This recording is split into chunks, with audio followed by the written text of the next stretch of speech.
give the light, because he's a holy, glorious being now, you see. For the world in knowledge, and to illuminate the face of the many, the attendees in the sanctuary. Both statements of the priesthood's angel morphic are also made in blessings upon the priesthood. In Jubilees 31, Isaac blesses Levi, while in the Dead Sea Scroll 1 QSB, the Maskil blesses the high priest.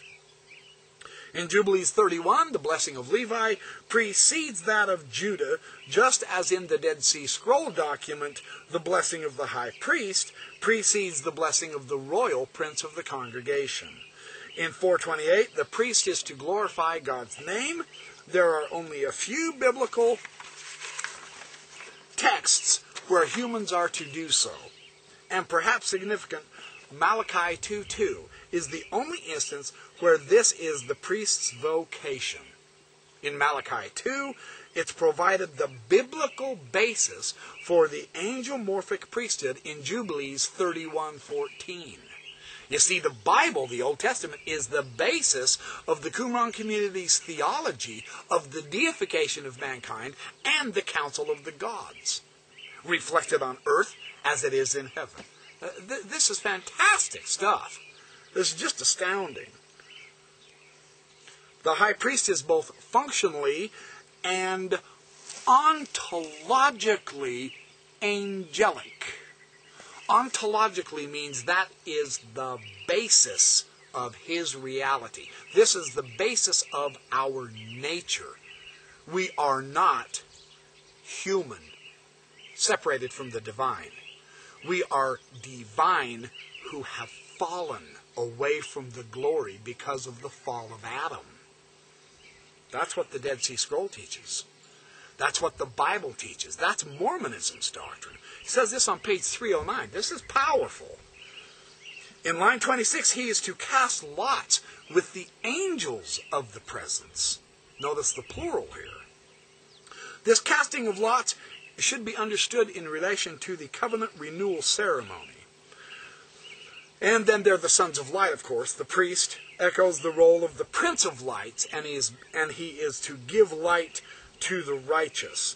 The angel of his face bears something of God's own face, just as the high priest does, just as Moses did, just as Aaron did, just as Levi did, so on and so forth. Divine embodiment comes more prominently to the fore in line 28, where he says the high priest is to glorify God's name and his holiness. The high priest is to glorify God's name by virtue of the fact that he embodies it and gives it substantial presence, real presence within the community. In Sirach 50, the high priest embodies the glory of God. Jubilees 31, the words of the heavenly lights, again take up this rhetoric of glory. In Sirach 50:11, it says that Simon glorified Edoxason. He glorified the court of the sanctuary. It means that by his very presence there and his action, he filled the sanctuary with God's own glory. Because he had it to give, because he was given the glory. The high priest is also, on page 311 here, the high priest is also an angel of the presence. And his gem-studded breastplate, his headgear bears God's name. His clothing shows he is the God to the people. He is the God's representative. They are the same thing. This is not a human pretending. No, this is the human that's been deified. And then he is with the other humans in order to help glorify them. Wow, he's got his name in him, on his headplate. It's the sacred clothing that gives him the authority. It's his capacity of the bearer of that name is why he has the visible manifestation of God. Well, wow. On page 312, he's wrapping it up, Fletcher Lewis. By virtue of his glorious garments and the light-giving stones, the Urim and Thummim, in Israel's chief priest, he is an otherworldly being now. This is not metaphor. This is serious ontological reality for Israel. The letter of Aristeas describes the high priest in the same manner.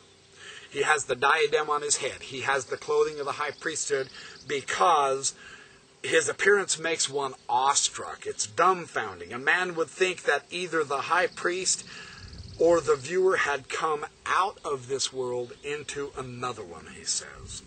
The basic ideology is the same as the 1QSB in the Dead Sea Scrolls. It is the oracular, refulgent breastpiece and the name-bearing tiara on his head that has the divine name, the Tetragrammaton, which is distinctive of the high priest. With the statement in difficult Greek that the high priest's garments, in particular the diadem bearing the name of God, are the fulfillment of glory, we can compare the same language to the 1QSB chapter 4 verse 28, the Dead Sea Scroll fragment. And it says, the high priest is to make glorious God's name, whereas Aristeas speaks of the wearer of the garments in terms of the otherworldly. There can be no doubt, though, that he's been translated into an angel-morphic being. That's powerful. That's the fun of having these Dead Sea Scrolls. They bring out themes that are related to Mormonism like nothing else can. It's positively delightful. It's interesting to see the restoration of these ancient ideas coming about now through archaeological discovered texts. The Dead Sea Scrolls is one of the great themes, one of the great witnesses for the restoration, if we only knew it.